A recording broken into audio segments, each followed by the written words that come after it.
Welcome back to my channel MS Parashpathar. কেমন আছেন সবাই? নিশ্চয়ই ভালো আছেন, আর অবশ্যই ভালো থাকা দরকার। ভালো থাকবেন সবাই মিলে, আর আমরাও ভালো আছি। এখন ভালো আছি শুনতে আর মানে শোনাতে বেশ ভালো লাগে, তাই না? তো যাই হোক, এখন 9টা বেজে গেছে। এখন থেকে ব্লগটা স্টার্ট করছি। সঙ্গে থাকবেন, দেখতে থাকুন, আর প্লিজ সাবস্ক্রাইব করে দেবেন। মেয়ের পরীক্ষা শেষ, লম্বা টানা 2 মাস ছুটি। ঘরে বসে বসে মেয়ে একটু আধটু পড়াশোনা স্টার্ট করেছে, কারণ এখন আর আগের মতো নয়। এখন বাংলা মিডিয়াম কি ইংলিশ মিডিয়াম সবেতেই পড়াশোনা স্টার্ট হয়ে যায়, যেহেতু ক্লাস 11-12। তো রেস্ট বেশি নেওয়া চলবে না। আর তারই মধ্যেখানে একটু মেয়েকে কাজ শেখাবার চেষ্টা চলছে। এই যে সকালবেলা দায়িত্ব দেওয়া হয়েছে বিছানাটা গোছাবার, তাই কত ধানাই পানাই, বাপরে বাপ, কিছুতেই আর করতে চায় না। মশারি গোছানো হয়ে গেছে, ঘন্ডুলি পাড়া করে।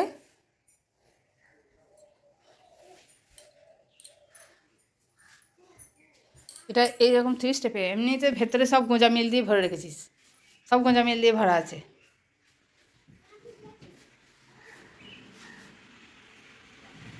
কাজ শিখেছে মেয়ে আমার। ইয়ার বলি, কোনো মতে কাজ করতে চায় না, আর আমিও ছাড়ি না। তাই আর কি কোনো রকমে আলুথালুভাবে করে দেয়। আর নিজে জামা প্যান্টটা কাচার দায়িত্ব দিয়েছি, মেলার দায়িত্ব দিয়েছি, কিন্তু সেটাও যতক্ষণ না বলবো ততক্ষণ করে না। এরকম ধরনের কাজের নেশা। তোর দোকানে ডেকে নেবে, এত সুন্দর মশারি গোছ করছিস তুই। সকালবেলায় কি রান্না করছি? সকালবেলা উঠেই চাটনি, ভাতের মানে শেষ খাবারটার জোগাড় আগে হচ্ছে। শেষ পাতেই তো চাটনি নেয় না মানুষ, প্রথম থেকে তার নেয় না। শেষ পাতের ব্যবস্থা হচ্ছে প্রথম থেকে, রিভার্সে হচ্ছে। এইটা আমাদের ঘরে চাই, না হলে হবেই না। পুরো 1 কৌটো চিনি দিয়ে দিলাম, খালি পুরো, দেখি গলুক। আর এটা আমার খাওয়ার ব্যবস্থা হচ্ছে। এই যে একটা মিছরি গলে গেছে।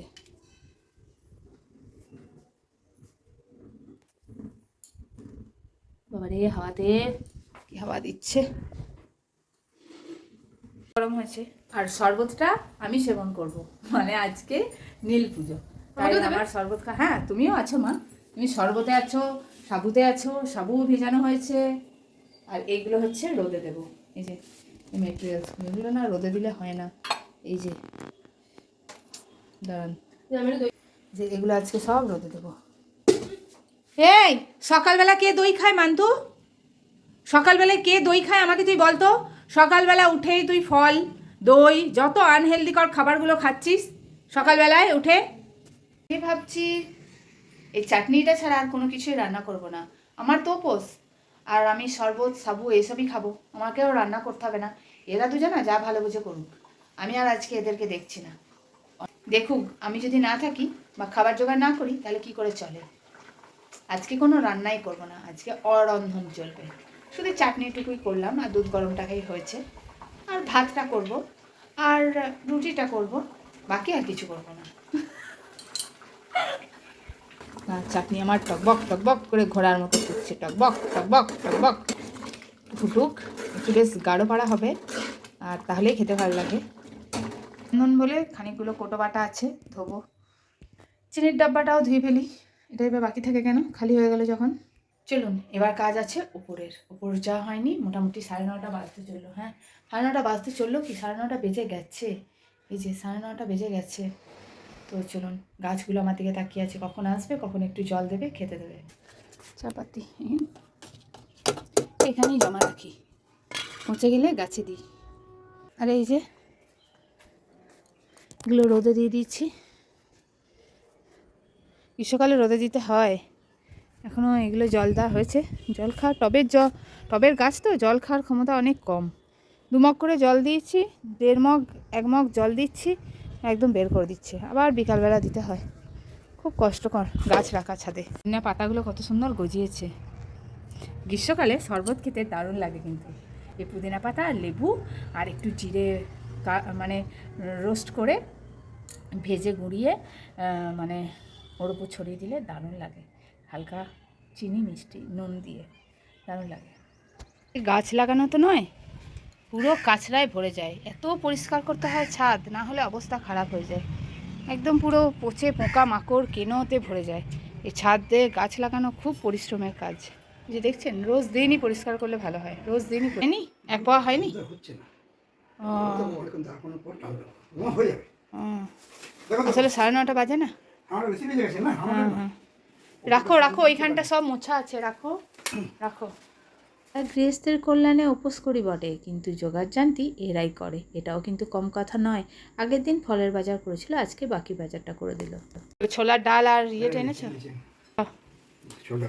একটা মেয়েটা খেয়ে নিয়েছে অনেকটা, আর এটা আছে। না না থাক, ওটা হয়ে যাবে। যে এটা আর এটা আছে, এটা হবে। এটা এখনো ফিনিশিং মারতে পারিনি আমসত্ত্বর জন্য। উপস্থাপসের দিনে এই কাটা খুব কষ্টকর, মানে যন্ত্রণাদায়ক।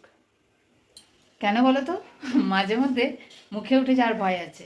অনেক সময় হয় রান্না করতে করতে সবজিটা বা গরম তরকারিটা মুখে নেওয়া অভ্যাস নেই, কিন্তু এই আমসত্ত্ব, কখনো কিশমিশ, কখনো কাজু, কোনো কিছুতে দিলাম, তো সেগুলো একটু মুখে ছোড়ার অভ্যাস আছে। ওটাই ভয় লাগে যে মুখে না চলে যায়। বড় লোভনীয় জিনিস। তো এবার এটা এখানে সানটিং করব, দেব। আমার পতিদেবটি কখনোই মেনে নিতে পারেন না যে আমসত্ত্ব ছাড়া টমেটোর চাটনি ভালো হয় না। যতক্ষণ না দেবে ততক্ষণ মুখে তুলবেন না। বাবা বরের ধারে আছে।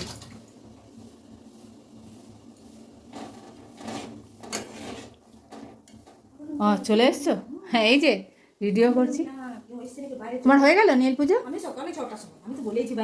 হ্যাঁ হ্যাঁ হ্যাঁ হ্যাঁ, সে ইয়ে বুঝবে। হ্যাঁ হ্যাঁ, বোধ একটু শরবত খাও আমার কাছে। না গো খাবে তাহলে, আমার কাঁচা কাপড়ই শরবত খাবে একটু। আর বাবা মহাদেব বুঝবেও যে ও কাজে যাবে। না গো এত উপোস তাপস করে কাজে এসছো। মেয়েটা করেছে নীল পুজো, মেয়েটা করে না তো। যখন থেকে পরীক্ষা চালু হয়েছে তখন থেকে ঢেলেই যাচ্ছে। ও আচ্ছা, রোজ ঢালে শিবের মাথায়? তোমরা কি ধূপডাঙ্গায় ঢালো? ও আচ্ছা আচ্ছা, তোমাদের ওখানে একটা শিব মন্দির আছে বলে। হ্যাঁ হ্যাঁ হ্যাঁ হ্যাঁ। আর এ সব বাসি কুসি দিয়ে খাবার, কালকে তৈরি পনির মশলা। দেবো আর দেবো না, রইলো, যদি আর একটু লাগে তো নিয়ে, ঠিক আছে। এটা আছে, আর একটুখানি পনির আছে, আর এটা পেঁয়াজ পোস্ত আছে, সবই বাসি। এটাও তার আগের দিনকার, আর এটাও কালকেকার একটু ভিন্ডি মশলা আছে। এই দিয়ে চালিয়ে দেবো, আর একটু আলু মাখা করে দেবো। আর কি করবো? আর কিছু করবো না, এতেই হয়ে যাবে। মেয়ে একবেলা খাবে, বর একবেলা খাবে। যে আলু মাখা করে রাখলাম, ব্যাস থাক। ব্যাস ভেজা হাতটা। ও বাবা দেখো, লাইটটা জ্বালিয়ে দিয়ে পালিয়েছে। বাথরুমে স্নান করেছে আর লাইটটা জ্বালিয়ে দিয়ে পালিয়েছে। পাপা কি পড়ি, বদমাসের ধারি, মামার বাড়ি বেড়াতে এসছে। এই যে নিন হলার টাইম। হ্যাঁ গামছা দে।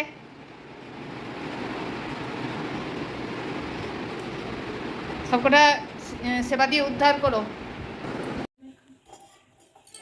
মা গো কইটুকুনি দুধ পেয়েছে। মা গো এটুকুনি দুধে কি হবে? এটাই অনেক যা, আজকে এত দুধের ডিমান্ড যে দুধই কম পাচ্ছে। দাম ওটা বেল,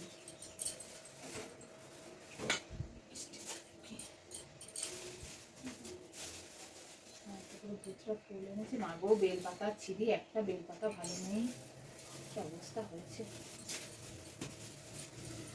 বেল পাতা ফুলের কি অবস্থা, ছি ছি।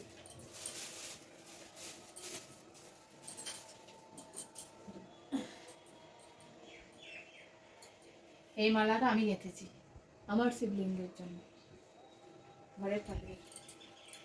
দুটো মালা এনেছে, একটা মালা দেবো আর একটা নিয়ে যাবো। না যাবি না? তাহলে আমি একাই যাচ্ছি। একটা বাজতে চললো, একটা বাজতে 10, পৌনে একটা, একটা বাজতে 10 নয়। রেডি হয়ে গেছি, ঘরের পুজো কমপ্লিট। এরপর চললাম মন্দিরে পুজো দিতে। এরপর এসে দেখা হচ্ছে। ওখান থেকে ফিরতে ফিরতে 1:30 বেজে গেছিলো, আর আমার প্রচণ্ড খিদে লেগেছিলো। আমি কাপড় ছেড়েই খেতে বসে গেছি। পুজো দেওয়া হয়ে গেছে। আমি সাধারণত সাবুই খেতে পছন্দ করি। সাবু ভিজে, কলা, তারপরে শসা, আঙুর, খেজুর সমস্ত যে ফলগুলো ছিল, আপেলটা নিয়ে নিই, আর মিষ্টি সন্দেশ যা ছিল সব, আমুল দুধ, নারকেল কোড়া সব একসঙ্গে মাখিয়েছি। দারুণ লাগছে খেতে। এগুলো হবে? কি বলবো আর কতটাই বার বলবো, আদৌ বললে বুঝবেন কি না সেটাই জানি না। যাক, তাহলেও বলছি যে অবশ্যই দেখে বুঝতে পারছেন যে এটা লিখতে গিয়ে কতটা হাত কাঁপছিল, লাইনটাও সোজা হচ্ছিল না, বুকটাও কেঁপে কেঁপে উঠছিল, মনটা ভীষণ কষ্ট। সত্যি ভাবিনি এরকমভাবে একদিন লিখতে বসতে হবে। শ্বশুরবাড়িতে যখন পা রেখেছিলাম অনেক স্বপ্ন নিয়ে, পাঞ্জাব থেকে ফিরলাম অনেক আশা নিয়ে, কিন্তু কোনোটাই আর ভাগ্যে জুটল না। সমস্ত কাজকর্ম করে মিয়া বিবি মিলে চলে এসেছি লুচি ভাজতে। অলওয়েজ আমার বর এইসব কাজেতে হেল্প করে, পরোটা শেখাতেও আবার লুচি ভাজাতেও। সবটা খারাপ বলা যাবে না, একটু ভালোও আছে। লুচি খাবি? না, আচ্ছা, সত্যি কথা করে বলুন তো, আমার বরের মুখটার দিকে তাকান, আর আমার বরের মুখটা দেখে মনে হচ্ছে না ও একটা লুচি পেলে খেত? মানে ওটারই অপেক্ষায় ছিল। আর ভাজতে হচ্ছে, ভাজতে গিয়ে আর খেতে পাচ্ছে না, বেচারা খুব কষ্ট পাচ্ছে। 11টা বাজলো আর পেট পুজোটা বেশ ভালো করেই হলো। এরপর একটা টেনে ঘুম দেব, একদম সকাল, কাল 6টা বা 6:30, না 6:30 নয়, 6টাই গাদা। এখন 1 ঘন্টা আছে, 1 ঘন্টা মোবাইলে থাকবো, মোবাইল দেখবো, এটা সেটা। চলুন, আজকের মতো ব্লগ এখানেই শেষ, আর গুড নাইট, টাটা।